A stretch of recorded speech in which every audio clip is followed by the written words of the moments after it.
Hello and welcome to another Seth stream. I'm Poetic Heretic, and today we are indeed continuing our analysis of The Unknown Reality, a Seth book by Jane Roberts. So, as usual, I will be both reading and commenting on the material. Most of the time will be spent with my reading it, and then some of the time, depending on how much I have to say or not say, I will comment on it. Okay, the audio is good. So sometimes more than others. Sometimes I comment a lot, other times hardly at all. It just depends on what we come across and what I might have to say. This will probably be a little bit, pretty much definitely be a bit of a shorter stream because I have other commitments to get to today. 1 second. Just volume a bit.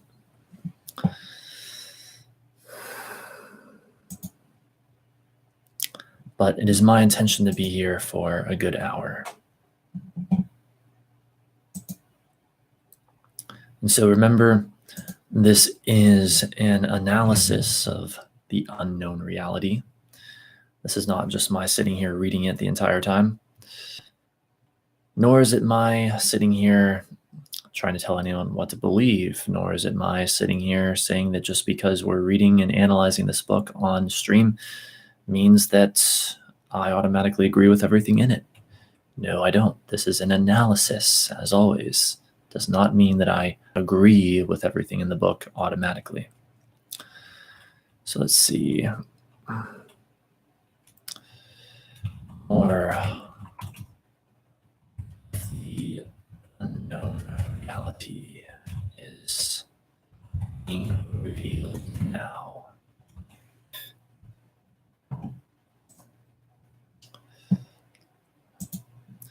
So yes, as always, my message to people is critical thinking.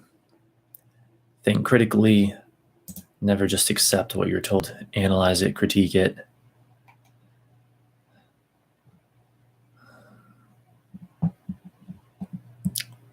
Ponder it. Think deeply about it. Search it for any possible logical errors and question them. Spend time figuring it out. All right, so without further ado, let us begin.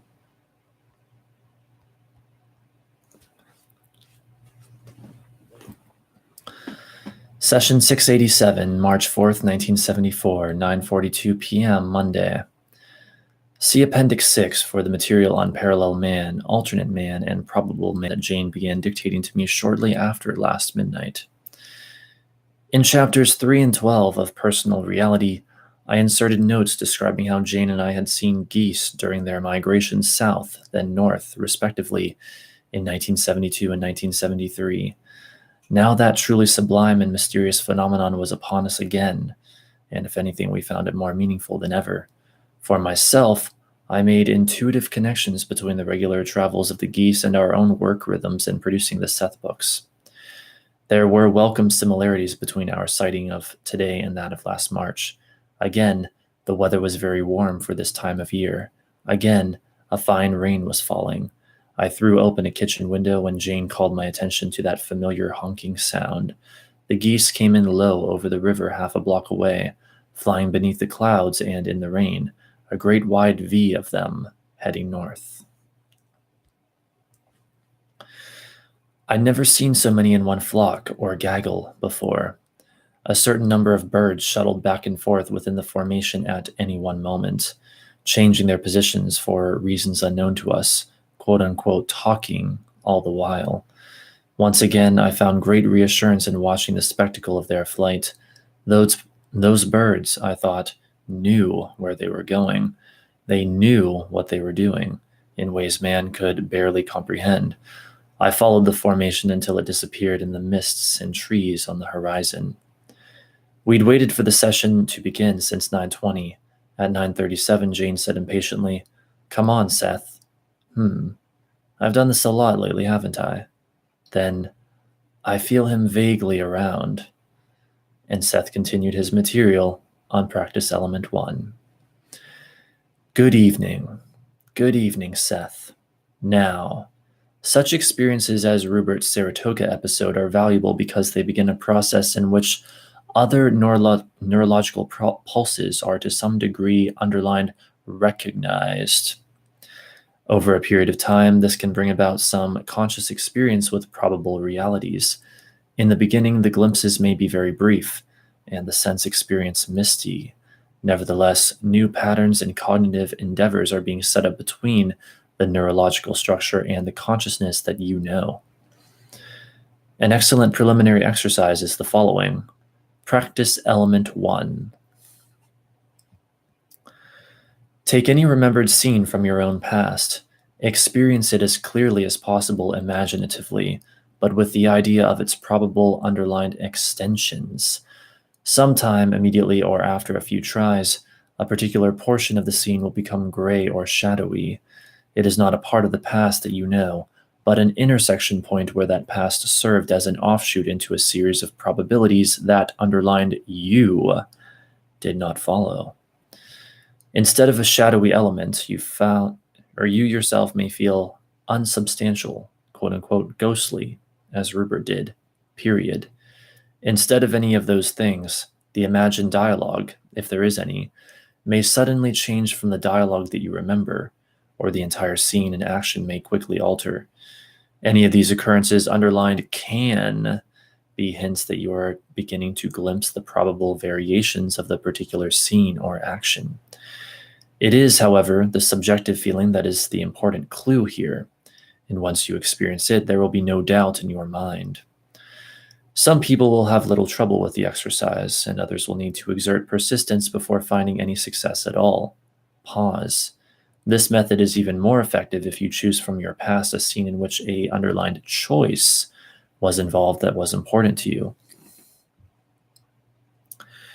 In such a case, begin imaginatively, following through with the other decision or decisions that you might have made. At one point, a shadowy effect, grayness, or other characteristics just mentioned will occur. One or several of these may be involved, but again, your subjective feeling is the most important clue. Imagination may bring you a clear picture. For example, that may then become fuzzy, and in that case, the blurred quality would be your hint of probable action. Until you have tried the exercise and become fully acquainted with it, you will not understand its effectiveness. You will know, for instance, when the remembered event and imagination intersect with another probability. Whether or not you have any great success, the exercise will begin a neurological reorientation that will be most important if you hope to glimpse realities that are outside of your present neurologically accepted sense reality. Pause at 10:01. This exercise is a mental, underlined, and biological doorway that can expand both your concepts of yourself and reality. There may be instances in which it seems that little progress is made during the exercise itself. During the day, however, having made an important decision in one direction, you may begin to feel the reality of the opposite decision and its ramifications. The exercise may also result in a different kind of a dream, one that is recognized within the dream state, at least, as an introduction to a probable reality. You deal directly with future probabilities in the dream state in any case. Pause. For example, in a series of dreams, you may try out various solutions to a given problem and choose one of these. Footnote. Seth's material here about dream solutions reminded me of a few lines just about all that were saved from a poem Jane wrote when she was 17 years old. And there's a colon as if to indicate the poem is supposed to show up, but for some reason it is not. So I don't know if it appears later or something. I will be sure to read it. Otherwise, end of footnote. That choice becomes your physical reality. According to the intensity of the situation, now, another also desirable solution may be worked out in a probable reality. On an unconscious level, you are aware of your probable selves, and they of you. You share the same psychic roots, and your joint yet separate dreams are available to, quote unquote, all of you. This does not mean that underlined you are dreaming someone else's dream any more than it means that twins, for example, do. It does mean that your probable selves and you share in a body of symbolism, background, and ability. The multi-structured nature of the dream state allows for dream dramas in which probable selves do appear. They may appear as symbolically representing strong characteristics upon which they have focused, though you have ignored them. Slowly. The dream state, however, does operate as a rich web of communication between probable selves and probable existences. All probabilities spring from inner reality, from the psyche's own inner activity and structure. Long pause. The consciousness that you know can indeed now emerge into even greater realization of itself, but not by obsessively defending its old position. Instead, it must recognize its power as the director of probable action and no longer inhibit its own greater capacities. In your terms, until now, your consciousness has specialized in neurological patterning. As mentioned in session 682, this was extremely important while it learned the art of specialized focus. Now, however, it must begin to recognize that it can indeed expand and bring into its awareness other quite legitimate realities. The nature of probabilities must be understood, for the time has come in the world as you experience it where the greatest wisdom and discrimination are needed. Your consciousness and neurological prejudice blind you to the full dimension of physical activity. The true implications of physical action are not as yet apparent to you. A 1-minute pause at 10:23. You are beginning to understand the reality of your planet. You cannot plunder it, for example, something you are only beginning to learn. Opening up your consciousness to previously denied messages would bring you in direct contact with other life forms on your planet in a way that you have formerly denied yourselves. Your cellular knowledge of past and future probabilities alone would teach you a spiritual and corporal courtesy. Another 1-minute pause. Give us a moment. The quote-unquote unknown reality sustains you in the web of life as you understand it. Your conscious concepts must enlarge so that the conscious self can understand its true nature. As you think of it, consciousness is barely, underlined barely, half developed. It has learned to identify with one small group of neurologically accepted responses. Portions of the brain not used lie latent, waiting for the recognition that will underlined trigger them into activity intently. When this happens, the mind will become aware of the rich bed of probabilities underlined upon which the ego now rides so blindly. The great latent but always sensed dimensions of spiritualized creaturehood will underlined then begin to flower. A few great men have glimpsed those abilities, and their love of the race and their integrity had caused them to trigger the unused portions of the brain. Footnote. I'd say that when he talks about the quote-unquote unused portions of the brain, that physical organ, Seth means qualities of non-physical mind as well. We still have much to learn about the brain, let alone the mind. Even though by now all sections of the brain have been probed down to the molecular level, no trace or imprint of a thought has ever been found within its tissue. As an analogy, the innate knowledge of probabilities that Seth postulates here may be related to the brain in the same way that memory evidently, quote-unquote, happens throughout its parts, instead of being localized in just one of them. End of footnote.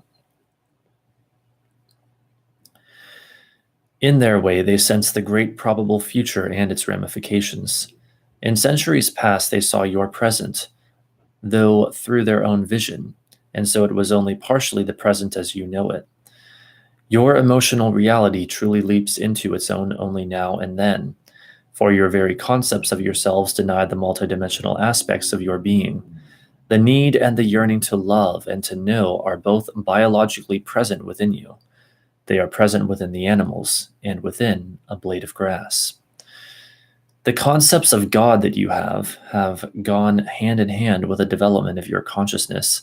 The ego, emerging, needed to feel its dominance and control, and so it imagined a dominant God apart from nature. Often nations acted as group egos, each with its own God picturing, its own concepts of power. Whenever a tribe or a group or a nation decided to embark upon a war, it always used the concept of its God to lead it on. Faster at 1045. The God concept then was an aid, and an important one, to man's emerging ego. To develop its sense of specialization, the ego forgot the great cooperative venture of the earth. If a hunter literally knows his relationship with an animal, he cannot kill it. On deeper levels, both animal and man understand the connections. Biologically, the man knows he has come from the earth. Some of his cells have been the cells of animals, and the animal knows he will look out through a man's eyes. Footnote. Speaking literally, because of their dissolution upon the death of their host, the man's cells won't become part of the animal's structure, but at least some of the long-lived molecular components of those cells could do so, and with all their memories intact. I think there's more to the idea than such a quote-unquote tight interpretation as this, however, with possibly the transference of cellular memory, or some equivalent quality, from creature to creature being involved. We haven't asked Seth to go into this yet. End of footnote. The Earth venture underlined is cooperative. The slain beast is tomorrow's hunter. In terms of ego consciousness, however, there were stages of growth, and the God concepts that spoke of oneness with nature were underlined not those that serve the ego's purposes, underlined in the line of development as you understand it, deliberately. For a while, such techniques worked. Always, however, there was the undeniable inner self in the background, man's dreams, his biological and spiritual integrity, and these in one way or another were always before him. In your probability, you did allow the inner self some freedom. Therefore, the so-called egotistical consciousness was not given complete sway. It remained flexible enough so that even hidden in its God concepts there were symbols of greater reality. Footnote. For material improbabilities, the God concept, and religion, see chapters 14 to 17 and 21 in Seth Speaks, and chapter 17 in Adventures in Consciousness. End of footnote. And by the way, I'll mention this again. If you want to check out those chapters from Seth Speaks, they are up on my YouTube channel in a dedicated playlist, so you need only look for them. Your system deals with physical manipulability, again, and the translation of creativity into physical form. An underlined exterior separation had to occur for a while, in which consciousness forgot, egotistically speaking, that it was a part of nature, and pretended to be apart. So, I have to clarify here in that sentence, it first said apart as in two words, and then the end of that sentence is apart as in all in one word. Apart, no space.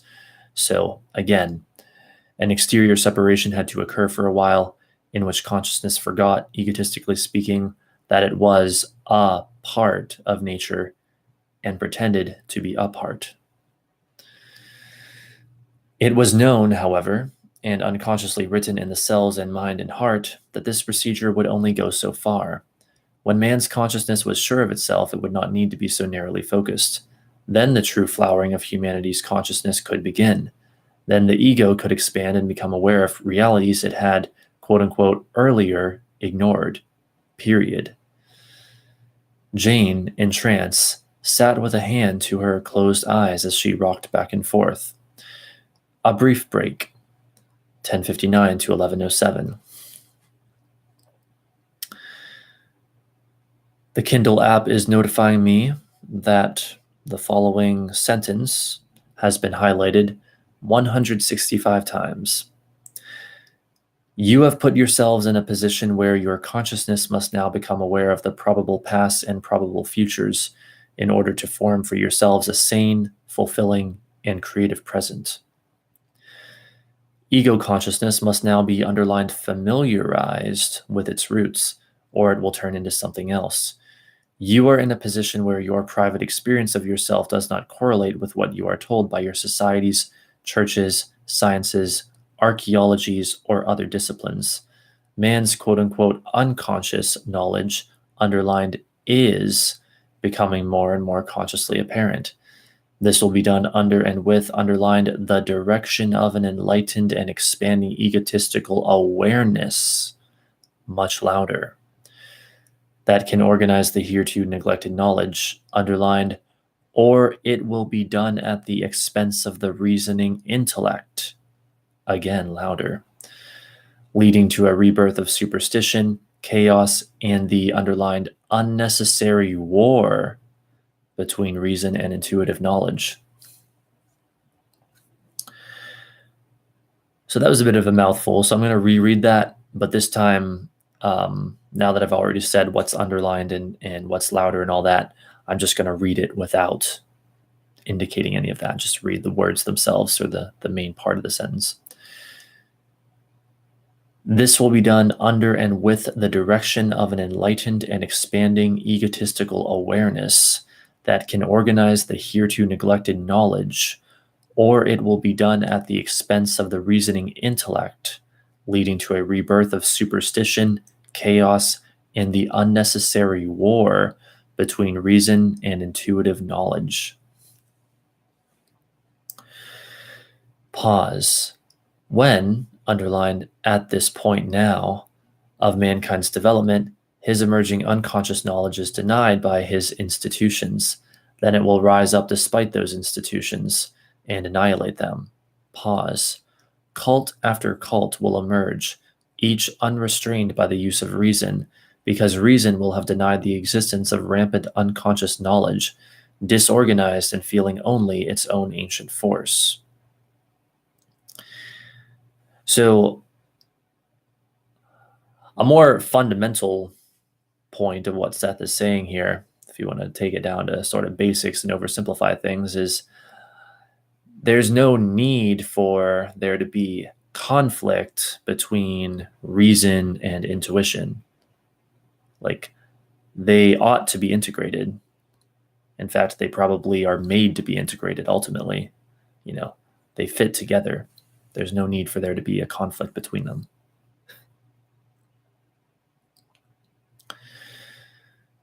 If this happens, all kinds of old and new religious denominations will war, and all kinds of ideologies surface. This need not take place, for the conscious mind, basically now, having learned to focus in physical terms, is, underlined, meant to expand, to accept unconscious intuitions and knowledge, and to organize these deeply creative principles into cultural patterns. The great emotion of love has been thus far poorly used, yet it represents even the underlined biological impetus of your being. Your religions in a large measure have taught you to hate yourselves and physical existence. They have told you to love God, but rarely taught you to experience the gods in yourselves. Now, in one way or another, religions have always followed, again, the development of your consciousness, and so they have served its purposes and yours, and they have, underlined, always reflected, though distorted, those greater inner realities of your being. In historic terms, as you understand them, the quote-unquote progression of religion gives you a perfect picture of the development of human consciousness, the differentiation of peoples and nations, and the growth of the ideas of the quote-unquote individual. There is nothing wrong with the concept of an egotistically based individual being, I am not suggesting, therefore, that your individuality is something to be lost, thrown aside, or superseded, nor am I saying that it should be buried, submerged, or dissolved in a super self. I am not suggesting that its edges be blurred by a powerful unconscious. Intently, I, underlined, am saying that the individual self must become consciously aware of, underlined, far more reality, that it must allow its recognition of identity to expand so that it includes previously unconscious knowledge. To do this, you must understand, again, that man must move beyond the concepts of one God, one self, one body, one world, as these ideas are currently understood. Footnote. Much of Seth's material in the preface in the 683rd session applies here. End of footnote. You are now poised, in your terms, upon a threshold from which the race can go many ways. There are species of consciousness. Your species is in a time of change. There are potentials within the body's mechanisms, in your terms, not as yet used. Developed, they can immeasurably enrich the race and bring it to levels of spiritual and psychic and physical fulfillment. If some changes are not made, the race underlined as such will not endure. 1126. This does not mean that underlined you will not endure, or that in underlined another probability the race will not, but that in your terms of historical sequence, the race will not endure. Pause. Speaking now in those historic terms that you understand, let me say that there was no single line development from animal to man, but parallel lines in which for centuries animal-man and man-animal coexisted cooperatively. In the same way now, unknown amongst you, many species of what you may call probable man dwell in embryo form. Footnote. See Appendix 6. End of footnote. Because of the ego's particular line of development, you have experimented with underlined artificial drugs and chemicals, both in foods and for medicinal purposes, as well as for quote-unquote religious enlightenment. Some of the effects of LSD and other underlined artificial psychedelic drugs give you a hint of other probable directions your consciousness might have followed, or might still follow. Footnote. In personal reality, see session 638, bridging chapters 9 and 10, then session 639. The latter contains excerpts from Jane's dialogues. These in turn illustrate some of her own quote-unquote trips, but without drugs. End of footnote. As the experiments are conducted, however, and in the ignorance of the framework, the conscious mind takes a subordinate position. Instead, using methods other than drugs, it could be taught to expand its knowledge far more safely, to organize it in ways that underlined could be most advantageous. Still, some of the experiments do give hints of certain aspects of one of the species' probable developments. Give us a moment. Rest your hand. Very intently. You cannot do anything, literally, that is underlined not natural. Nevertheless, over a period of time, quote-unquote artificial chemicals taken with food into the body, underlined, will form a new kind of nature in your terms. Your bodies are beautifully equipped and will turn almost anything to their advantage. According to many schools of thought, artificial drugs, so-called, or chemicals are considered in a very negative light, cutting you off from nature. Yet such experiments represent a strong line of probability only in its quote-unquote infancy, in which man could sustain himself without underlined draining the earth, live without killing animals, and literally form a new kind of physical structure underlined connected to the earth, while not depleting its substance. This does not mean that some biological confusion might not result in the meantime. It does mean that even in underlined those terms, underlined and consciously underlined unknowing, mankind is experimenting with a probable species and working out quite spiritual issues. Your probable futures and your probable pasts, in larger terms, existed once. I will begin by explaining your history to you, at least to some extent, in the historical terms you recognize. To that degree, I hope to make your unknown reality consciously known. Now, that is the end of section 1, to be composed of the sessions as given, except with the preface first. Section 1 should be entitled, You and the quote-unquote unknown reality, with unknown in quotes. Give us a moment. Pause at 1158. As I describe some of early man's past in historic terms, I will also show how that quote-unquote heritage is alive in your daily experience with the world as you know it. Period. The archaeology of the soul and the blood is not buried, but alive in your experience. A photograph is no more a relic than a fossil is. Each is filled with the energy of being. Neither is buried in a past beyond your knowing. A photograph lives in the present of your psyche, and a fossil in the living vitality of your cells. Spelled. All right, and that's indeed it, the end of section 1. So we'll take just like a 30-second intermission here and begin with section 2. I'm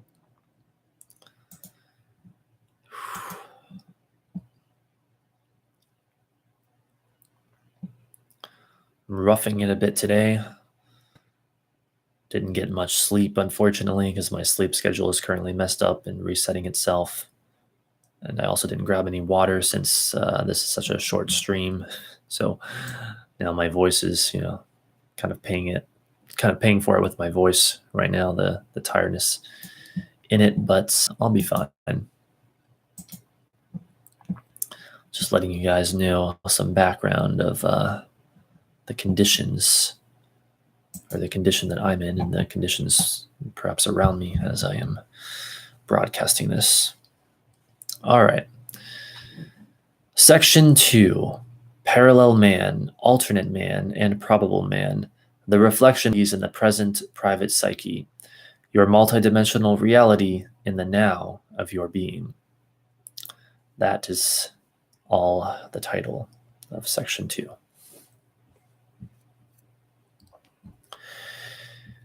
March 4th, 1974, continued. 1201, now, section 2, Parallel Man, Alternate Man, and Probable Man, the reflection of these in the present private psyche. That is the heading. Pause. Separated from that is one heading. The next heading, your multidimensional reality in the now of your being. Louder, underlined, end of session. All right. And my heartiest regards to you both. Rupert is regenerating. I will have more to say to shortly. I'd like him to get some of his goodies on on this book first. Thank you, Seth. Good night. 12:04 a.m. Jane was soon out of her trance, but it had been a very good one nevertheless.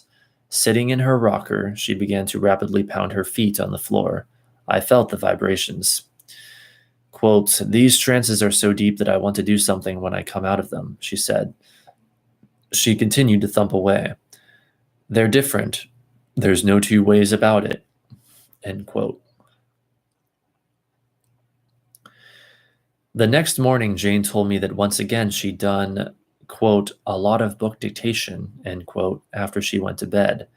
But this time, she thought she'd been alert. When she realized that the material was, quote unquote, running through her, as she often puts it, brackets, meaning she isn't aware of Seth's presence, she sat up, turned on a nightlight, and began to record the data on the pad she keeps on her bedside table. I wasn't disturbed as I slept beside her. Aha, Jane told herself at last when the information stopped flowing. This time I got it all down.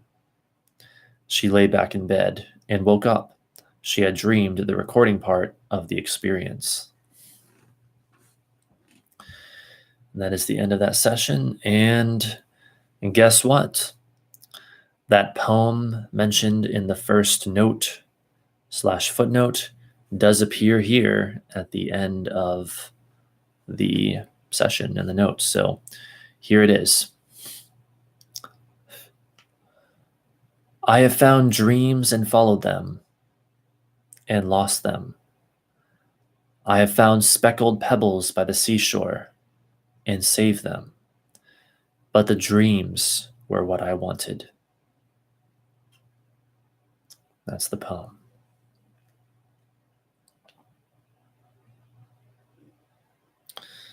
And then I guess there was even more to that first note. Okay, here it is. Jane's first published material on dreams, precognitive and otherwise, can be found in chapters 4 and 5 of The Coming of Seth, original title, How to Develop Your ESP Power.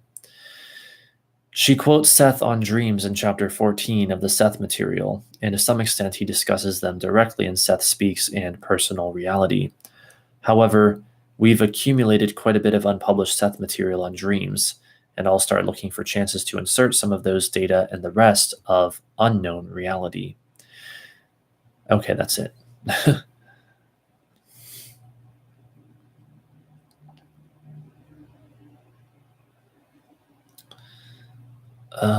Hang on a second.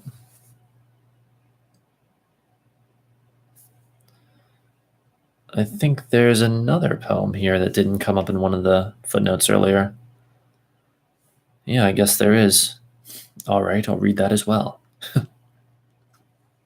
So this was in note 3 or footnote 3 that talked about like the dissolution upon the death of their hosts, man cells, animals, stuff, etc., etc. And then the part that wasn't included earlier for whatever reason says Jane treated similar concepts poetically in 1965, and then it shows the following poem entitled Illumination. Speechless as a stone, I felt myself, within me, mute. Comprehension ate my foot and gobbled up my arm. The wind lifted, layers off my skin. My heart and giblets lay, all drying in the sun, unpackaged and exposed. Wrens came, hawks and worms, innocent communicants to a sacramental feast, delicious anatomy, piece by piece carried off. I saw from a wren's tipped wing myself in the hawk descend from the blameless sky, and in the worm I felt the smooth sides of the earth give way. I was unsectioned, distributed among the stars, scattered, melted, frozen. My cells blew loose in the skulls of frogs. Who am I? Cried the worm and the hawk, the frog, the star, the rock. My heart and giblets sang out, answering in multitudinous voices. And that's the poem. That's the end of it. All right, so let's see here. Session 688. Oh dear. According to the Kindle app, it will take 34 minutes to read it in its entirety, and we don't have 34 minutes.